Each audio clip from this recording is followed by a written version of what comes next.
오늘은 그 민수기서 6장을 좀 열어주시기 바랍니다. 민수기서 6장에 보면 민수기서 6장 1절부터 6절까지 먼저 좀 읽겠습니다. 민수기서 6장 1절에서 6절입니다. 형제자매님들 한번 교독을 할까요?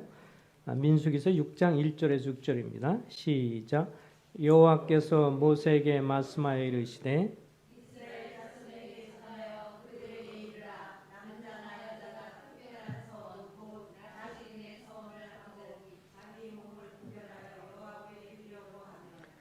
독포주와 독주를 멀리하며 포도주로 된 초나 독주로 된 초를 마시지 말며 포도즙을 마시지 말며 생포도주나 건포도도 먹지 말지니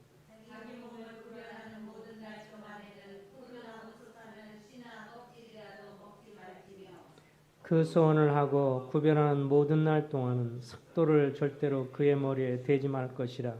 자기 몸을 구별하여 여호와께 드리는 날이 차기까지 그는 거룩한즉 그의 머리털을 길게 자라게 할 것이며 자기의 몸을 구별하여 여호와께 드리는 모든 날 동안은 시체를 가까이 하지 말 것이요.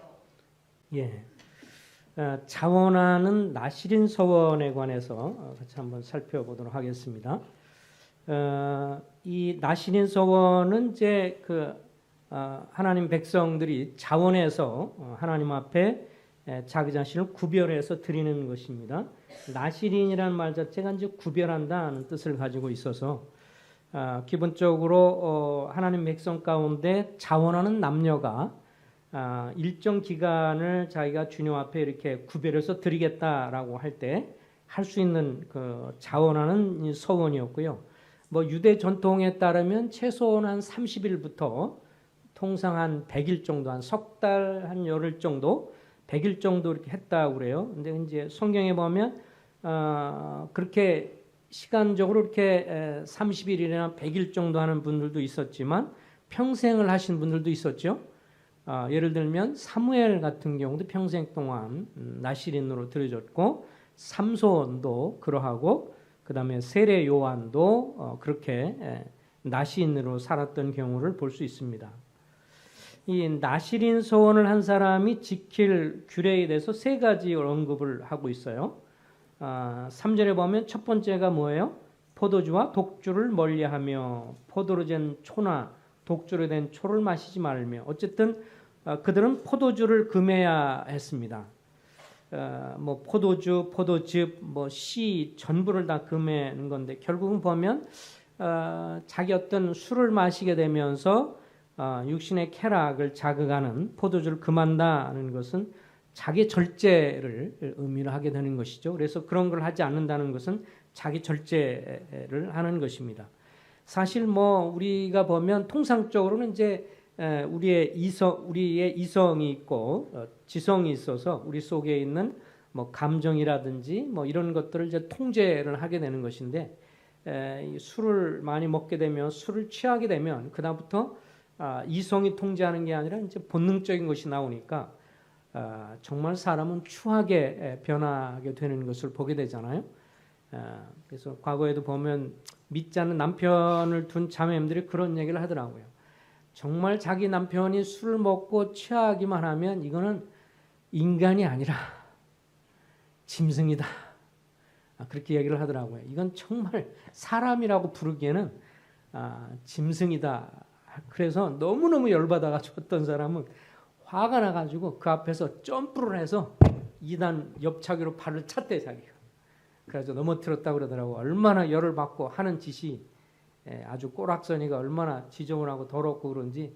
그랬더니 그 다음날 이제 깨나가지고 몸이 쑤시고 아프다 뭐 그런 얘기를 하더라고요. 어찌됐든 그래서 이 보면 연예인이든지 누구든지 술 먹으면 이게 정말 추한 모습들을 많이 보여주죠. 어찌됐든 이 나시린 서원에서 주님 앞에 자기 자신을 드리겠다라고 할 때 포도주를 금하게 되고 그래서 자기 절제, 물론 하나님이 우리 인간에게 주신 본능적인 것이 있어요. 예를 들면 생리적인 욕구가 있습니다. 그건 예를 들면 식욕이 있고 적당한 식욕은 건강을 유지해주고 또 적당한 수면, 이건 건강을 유지하는 데 아주 필수적인 것입니다. 그리고 또 성욕은 결혼 생활에서 채워지는 것이고, 이런 것들이 기본적으로 채워지길 주님은 원하십니다.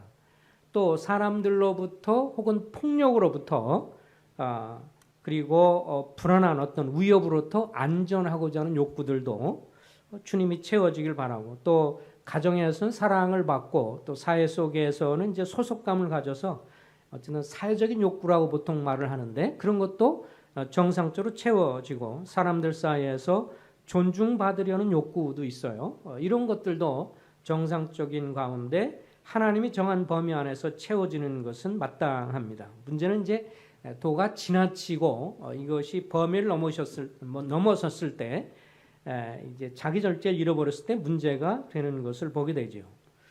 로마서 12장 1절에 그래 사도 바울은 내가 하나님의 모든 자비하심으로 너희를 구하노니 너희 몸을 하나님이 기뻐하시는 거룩한 산제물로 드리라. 이 세대를 너희가 본받지 말고 오직 마음을 새롭게 함으로 변화를 받아서 하나님의 선하시고 기뻐하시고 온전한 뜻이 무엇인지 분별하라.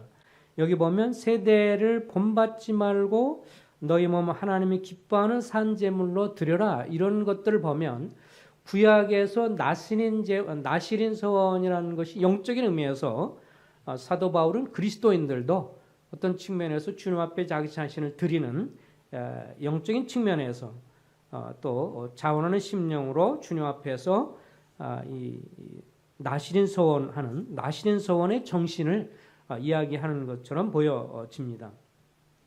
그래서 주님이 이 부분에서도 우리 자신을 이제 정결케 할 것을 말씀을 해 주고 있습니다. 이 5장에 이제 예를 들면 좀 우리가 읽을 때 좀 불편하게 느껴지는 게 있어요. 5장 11절 이하에 특별히 자매님들이 읽으면 좀 불편하게 느껴질 부분들이 있어요. 안에 간통을 밝히는 뭐 절차 이렇게 나와 있어서 이제 여기서도 이제 가정의 질서 가운데 남편과 아내 사이에서의 이 결혼 생활 중에 부정 문제를 다루고 있어서 어떤 결혼한 사람이 자신의 욕구를 절제하지 못하고 다른 사람과 성관계를 맺었다가 문제된 경우를 이제 다루고 있습니다. 기본적으로는요, 남편이나 아내나 가정을 두고 부정한, 성경에 보면 간음했다라고 표현했을 때, 그렇게 됐을 때는 남자하고 여자하고 남편이고 아내고 구분이 없어요. 이 레위기 20장 10절에 보면 우리말 성경을 좀 읽어보면 이렇게 편하게 읽혀져요. 어떤 남자가 이웃의 아내와 간음했다면 남녀 모두는 죽어야 한다, 이렇게 되어 있어요. 그러니까 남자든지 여자든지 간음하다 현장에 잡히는 경우는 다 동일하게 처형을 받았던 것을 보게 되어집니다. 근데 이제 오늘 여기 5장의 앞부분에 보면 이제 무슨 문제를 다루고 있냐면 아내가 부정한 관계를 맺었다라고 남편이 의심하는 경우에 대해서 다루고 있습니다. 그러면 조금 약간 구시대적인 방법인데, 여기 보면 제사장 앞에서 이제 물에다가 흙을 뿌리고 흙을 넣어서 그 물을 마시도록 했던 것을 보게 됩니다. 그래서 만약에 그녀가 부정한 관계가 있었다, 다른 타인과 더불어서 부정한 성관계가 있었다 그런다면 이 하체가 질병이 생겨서 결국은 처벌을 당하게 된다고 묘사를 해주고 있습니다. 그런데 이제 만약에 아내가 정절을 지키고 있어서 전혀 문제가 없었다라고 한다면, 그렇게 마실지라도 전혀 문제가 없다. 19절에 보면 5장 19절에 여인에게 맹세하여 그에게 이르기를 내가 내 남편을 두고 탈선하여 다른 남자와 동침하여 더럽힌 일이 없으면 저주가 되게 하는 이 쓴물의 해독을 면하리라. 그런데 20절에 보면 내 남편을 두고 탈선하여 몸을 더럽혀서 내 남편이 아닌 사람과 동침하였으면 제사장이 그 여인에게 저주의 맹세를 하게 하고 그 여인에게 말할지니라. 여호와께서 내 널쩍다리가 마르고 내 배가 부어서 내가 내 백성 중에 저주거리 맹세거리가 되게 할지니라. 그래서 이렇게 이제 제사장 앞에서 그렇게 맹세해서 나는 정말 부정합니다. 만약에 부정한 게 아니라 정결합니다. 내게 문제가 있으면 내가 저주를 받겠습니다. 뭐 이런 이제 선언을 하고 이것을 마시게 되었을 때 문제가 있다면 하체에 질병이 생기게 돼서 결국은 이제 알게 되고 그래서 처벌을 받게 되는 것이고 전혀 아내가 이런 면에서 정죄를 지었고 문제가 없다면 아무런 이상이 없게 되는 것이죠. 그렇게 되면 이제 어떻게 보면 남편이 아내를 의심하게 되는 경우니까 이렇게 됐을 때 참 남편은 뭐냐라고 했을 때 여기 보면 이제 그 공적으로 이것을 처리하는 거거든요. 그래서 제사장 앞에서 백성들 앞에서 공적으로 처리하니까 자기 아내에 대해서 의심을 하고 계속해서 불신하게 되고 막 그랬을 때 이것이 이제 지속되면 사실 결혼 생활에 제대로 될 수가 없죠. 오늘날도 주변에서 보면 그런 사람들이 많이 있잖아요. 끊임없이 자기 남편을 계속 의심하고 또 끊임없이 특별히 남자가 자기 아내를 의심하는 경우도 많아요. 일반적으로. 그랬을 때 끊임없이 의처증으로 아주 어렵게 되는 경우도 참 많이 듣고 또 보아온 경우도 있습니다.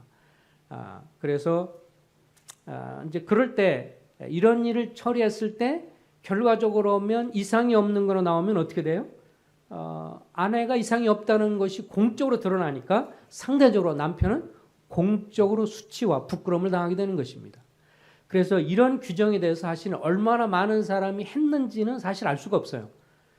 그때 당시에 이거에 대해서. 왜냐하면 이게 위험성도 있잖아요. 남편이 자기 아내를 의심하는데 이렇게 했을 때 만약에 그것이 드러나면 이제 확실하게 뭔가 되는 것이지만 만약에 아내가 전혀 문제없이 드러나면 많은 사람들 앞에서 제사장 앞에서 자기의 죄가 드러나면 자기가 의심했다고 하는 불신했던 것에 대해서 오히려 공개적인 수치와 부끄러움을 당하게 되기 때문에 얼마나 많은 사람이 이것을 해냈는지는 우리가 잘 알 수가 없습니다. 어쨌든 간에 하나님이 가정의 행복을 위해서 남편이 계속해서 아내를 의심했을 때 이것을 통해서 해결하도록 그렇게 하는 것임을 보게 되어지고요. 그 다음에 5장 28절에 보면 여인에게 더럽힌 일이 없으면 정결하며 해를 받지 않고 임신하리라. 그래서 하나님이 이제 복을 허락해 주셔서 의심받던 그 여인이 이제 더 임신하게 되는 그런 것으로 보상을 해 주시는 것으로 나오게 됩니다. 어찌됐든 이 포도주를 금해야 된다라고 할 때 이것은 자기 절제, 이것은 우리의 개인적인 삶에 있어서 특별히 이제 성생활에 있어서 절제가 얼마나 중요한가 하는 것을 앞장과 연결해서 한번 살펴보았습니다. 두 번째로 나시린 서원 중에서 두 번째 중요한 것이 첫째는 독주, 포도주를 멀리하는 것이고 두 번째는 뭐죠? 5절에 뭐라고 나와 있어요? 6장 5절에 보니 그 서원을 하고 구별하는 모든 날 동안에 삭도를 제대로 절대로 그의 머리를 대지 말라. 머리를 자르지 말라 이렇게 하는 것입니다. 뭐 고린도서 11장에 보면 우리가 잘 아는 것처럼 여인들은 자연스럽게 긴 머리가 본성상 아름다운 것으로 묘사가 되고 있어요. 그래서 여기에 만약에 어떤 여자가 주님 앞에 이렇게 나시린 서원을 해서 할 때는 큰 어려움이 없는 건데 뭐 자연스럽게 긴 머리가 되니까요. 그렇지만 남자의 경우에는 좀 특별한 경우가 되어집니다.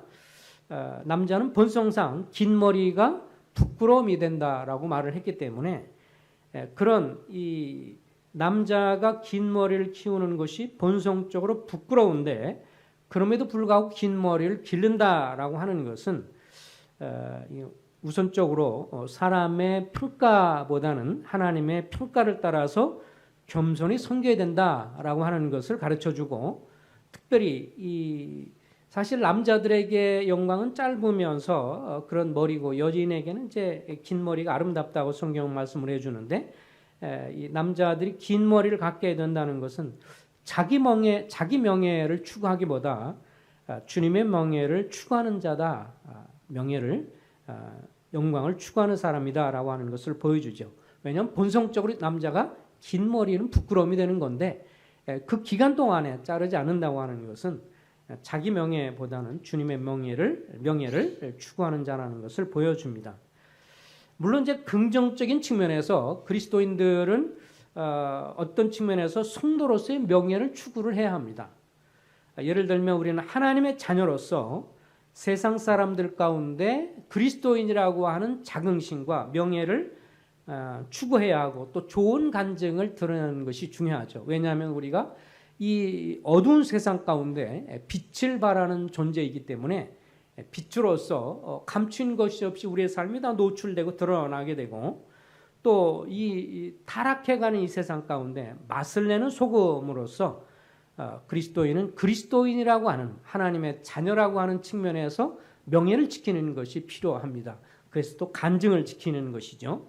또 세상 가운데뿐만 아니라 교회 안에서도 성도가 거룩한 삶, 또 경건한 삶, 또 사랑을 실천하는 삶, 배려하는 삶 이런 걸 통해서 성도들 간에 본이 되는 삶으로 나아가는 것은 그리스도인으로서의 명예를 지키는 것이고 성도의 간증을 지키는 것이고 이것은 주님 앞에 귀한 것이고 주님을 기쁘시게 하는 명예입니다. 그래서 긍정적인 측면에서 이런 면에서 우리 그리스도인들은 명예를 지켜야 합니다. 하나님의 자녀로서 이 세상에 살지만 하나님의 자녀답게 이 세상과 타협하지 않고 그런 측면에서 죄와 같이 짝하지 않은 그런 면에서 아름다운 영향을 미치는 면이 있습니다. 근데 이제 부정적인 측면에서 성도가 자기 명예를 추구하지 말아야 될 면들이 있죠.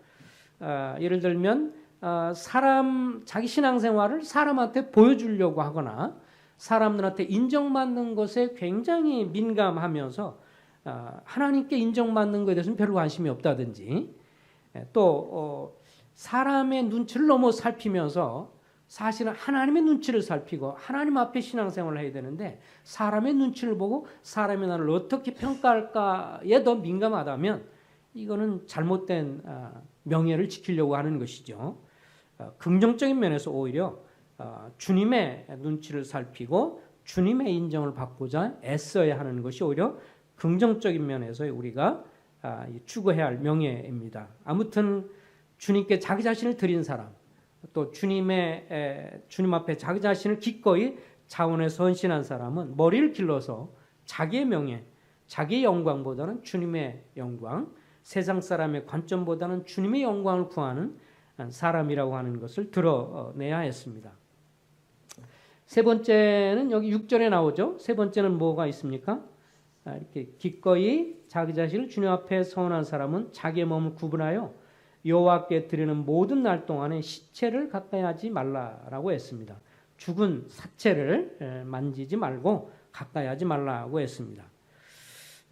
이것도 오늘날 우리에게도 동일하게 성도들에게도 그리스도인으로서 주님 앞에 자기 자신을 거룩하게 드리는 성도에게 있어서도 영적으로 교훈을 준다고 생각이 됩니다. 우리 그리스도인들은 세상에 타락하거나 부패한 것들에 대해서 주님 보실 때 썩은 것들, 시체는 썩는 것이잖아요. 죽은 것들에 대해서 건드리지 않으려고 해야 하는 것이죠. 주님도 말씀하길 너희는 이 뱀처럼 지혜롭고 비둘기처럼 순결하라 라고 말씀했고 악은 그 모양이라도 버려라 라고 말씀을 하셨기 때문에 어쨌든 세상의 사람들이 믿지 않는 사람들 오로지 이 돈 버는 것이 최고이고 어떤 수단과 방법을 가리지 않고 물질 만능주의라서 수단과 방법을 가리지 않고 돈을 얻는 것만 최고로 얻는 그런 가치관을 우리가 따라간다면 우리가 썩은 것을 추구하는 것이고 또 이 세상을 살아가면서 폭력적이고 음란하고 그런 것들을 우리가 자꾸 추구하고 따르게 되면 우리도 역시 시체 죽은 것을 만지는 것처럼 우리에게 손해가 되는 것을 보게 되어집니다. 이 시신을 이제 만진다고 할 때 그것은 제일 염려되는 것은 이제 뭐예요? 오염되는 것을 염두에 두는 것이죠. 그래서 그리스도인들이 참 자유를 갖고 있는 사람이에요. 그죠? 그리스도인들은 우리가 모든 것을 할 수 있는 사람이에요. 그렇지만 모든 것이 유익하지 않기 때문에 이제 우리가 스스로 조심을 하는 건데 우리가 영적인 것들에 대해서 관심을 두기보다 세상적인 것이라든지 또 세상의 쾌락이라든지 어쨌든 이런 것들을 더 관여할수록 우리는 영적으로 병이 들게 되고 가장 문제가 되는 것은 그거 같아요. 우리도 모르는 사이에 영적인 능력을 상실한다는 것입니다. 이거 우리가 세상과 쫙 가까워지면 겉으로는 잘 모르겠는데 영적인 것에 대한 관심이 떨어져요. 1차적으로요. 말씀이나 기도 보는 게 별로 싫어지고요. 세상에 이렇게 뭔가 세상적으로도 가까워지면 나타나는 현상이 하나님 말씀을 보거나 기도나 말씀 보는 게 싫고 꺼려지고 성도들 만나는 게 자꾸 꺼려지고요. 그러면서 우리도 모르는 사이에 자꾸 능력이 상실이 돼요. 네, 이게 이제 제일 우리가 스스로 조심해야 할 이유인데 주님께서 시편 말씀에서 우리가 높은데 지극히 높은데 함께 걸 수 있는 사람은 손이 깨끗하고 주님과 동행하려면 손이 깨끗하고 마음이 깨끗하게 되어서 그런 사람이 높은 곳에 다닐 수 있다라고 말했는데 우리가 주님 앞에서 쓰임을 받고 영향력을 계속 갖고자 한다면 세상에 주님 앞에서 우리 자신을 지켜여서 죽은 것 같은 주님 보실 때 이 썩어져 있는 것들을 만지려고 하지 않는 그것이 내 영적으로 능력을 잃어버리지 아니하는 그런 것임을 보게 되어집니다. 한 구절 볼까요? 고린도전서 9장입니다. 고린도전서 9장에 보면 사도 바울이 이렇게 말을 했죠. 고린도전서 9장 25절부터 27절까지 우리 다 같이 한번 읽어보겠습니다.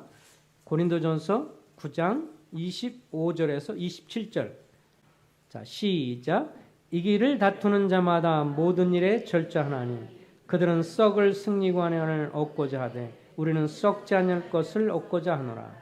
그러므로 나는 다름질하기를 향방 없는 것 같지 아니하고 싸우기를 허공치는 것 같지 아니하니 내가 내 몸을 쳐 복종하게 하면 내가 남에게 전판 후에 자신이 도리어 버림을 당할까 두려워합니다.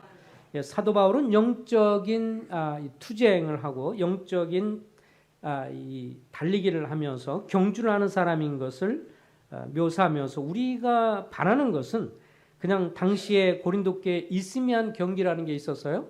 그게 이제 올림픽 경기의 이제 후발자라고 할 수 있는 것인데 이제 고린도 쪽에서는 있으면 경기가 굉장히 알려졌습니다. 그래서 많은 사람들이 여기 참여해서 구경하고 즐거워했는데 여기 이기는 사람한테는 이제 이 면류관을 주는데 이게 이제 뭐 사실 썩을 것이죠. 이 꽃 같은 걸 캐가지고 면류관을 싸서 주는 거니까 물론 이제 상금도 주지만 그거와 빗대어 얘기하면서 우리는 썩을 면류관을 얻고자 하지 않고 썩지 않을 면류관을 얻고자 다름질하고 싸우는 사람이다. 그러면서 27절에 내가 내 몸을 쳐서 복종하게 하면 내가 남에게 전파한 후에 자신이 도리어 뭐라 그랬어요? 버림을 당할까? 이 구절을 이제 쉽게 잘 성경하는 것이 이제 신국제 번역 뉴 인터내셔널 버전인데요. 거기서 뭐라고 나왔냐면 이거를 버림을 당한다 이것을 disqualified 그래서 뭐냐면 자격을 상실한다 이렇게 표현돼 있어요. 이게 뭐 우리 구원이 취소되는 건 아니잖아요. 그러니까 주님께 쓰임 받는 데 있어서 자격을 상실할까 내가 두려워한다 그런 뜻을 가지고 있습니다. 주님이 계속해서 사도 바울을 사용하시는데 내가 몸을 쳐서 이 세속에 물들지 아니하고 정말 주님 앞에서 나시린처럼 영적으로 타락한 것 이런 걸 만지려고 하지 않고 그리고 정말 영적으로 깨어서 구불되면서 자기 영광을 구하지 않고 주님의 영광을 구하고 그러면서 어쨌든 절제의 삶을 살게 되는 것은 주님의 복음을 전하면서 도리어 내가 계속 주님께 쓰임받는 데 있어서 자격을 상실당할까 내가 두려워하고 조심한다. 그렇게 표현을 해주고 있습니다. 이런 말씀을 보면서 이 민수기서 이런 걸 보면서 주님 앞에 우리 자신이 정말 주님 앞에 이 나시린과 같다. 저도 이 말씀을 보면서 기도하면서 다시 한번 주님께 이렇게 자신을 드리는 시간을 갖게 됐습니다. 기도하겠습니다.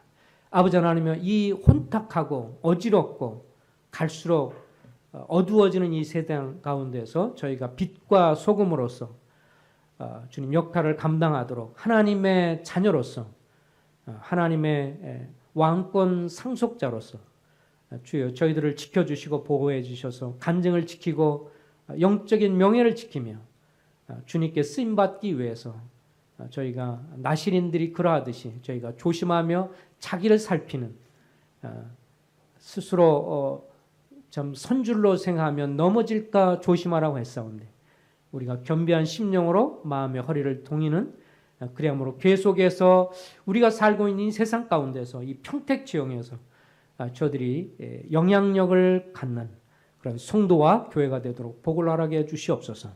예수 그리스도 이름으로 의탁하며 기도했습니다. 아멘.